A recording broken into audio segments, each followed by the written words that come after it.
Hello everyone and welcome to Robotics 2. Today what we're going to do is find the angular velocity or the velocity of a particular point on a manipulator. So here we have a single DOF arm basically, so you just have a rotation about this point, and then we're trying to find the velocity of point I.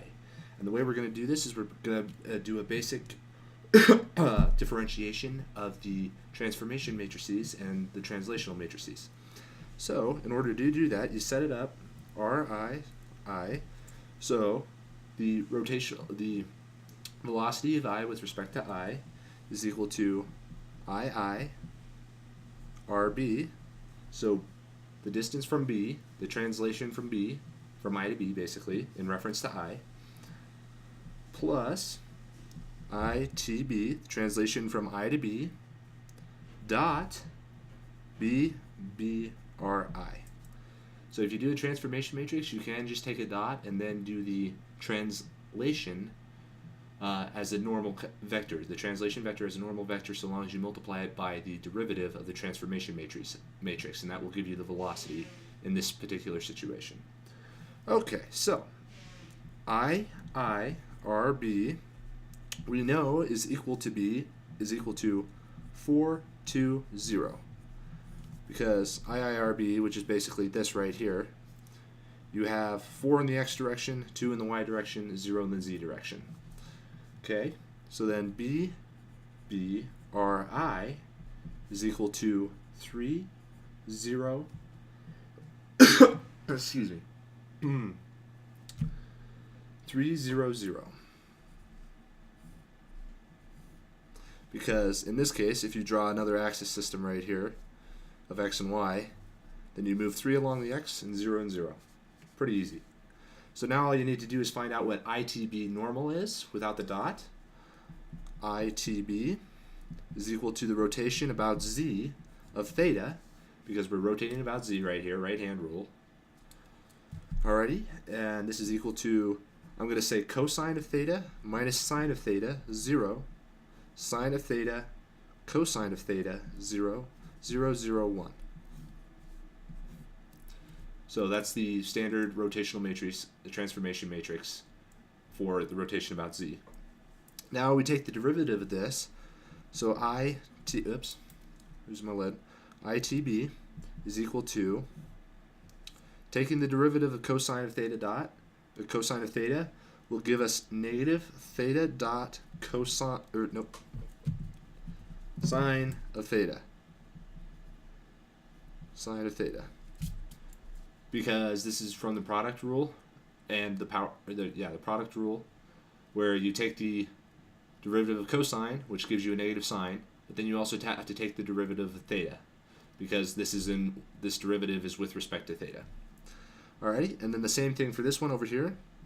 You have theta dot cosine of theta, 0, and then you go theta dot cosine of theta, and then negative theta dot sine of theta. 0, 0, 0, 0, because the derivative of 1 is 0. And now you have ITB dot. Alrighty. And now if we find IIRB dot, I forgot to put the dot up here. I apologize for that. Because in order to find the total velocity of this point, you have to have the velocity of this vector and the velocity of this vector. So this is actually IIRB dot. But since this is actually just constants, it's going to be equal to zeros, a vector of zeros. Because in a rigid body where there's no real displacement or movement, and all you have is a translation basically from this point to this point, there is no velocity associated with it. Okay, so then, solving this out, IIR dot B is equal to 0, 0, 0. Or just 0, you could say a 0 vector if you wanted to, plus, if you multiply this vector, or this matrix by this vector, you take this multiplied by 3, 0, you get negative 3 theta dot sine some theta, negative 3 theta dot sine of theta, and then go ahead and go on through again, keep on going. First row times this whole deal, you get negative theta. I mean, you can set this up. I don't want to show this work because it's this vector times this matrix, which is pretty quick and easy to see. So you get negative 3 theta dot sine theta, negative 3 theta dot,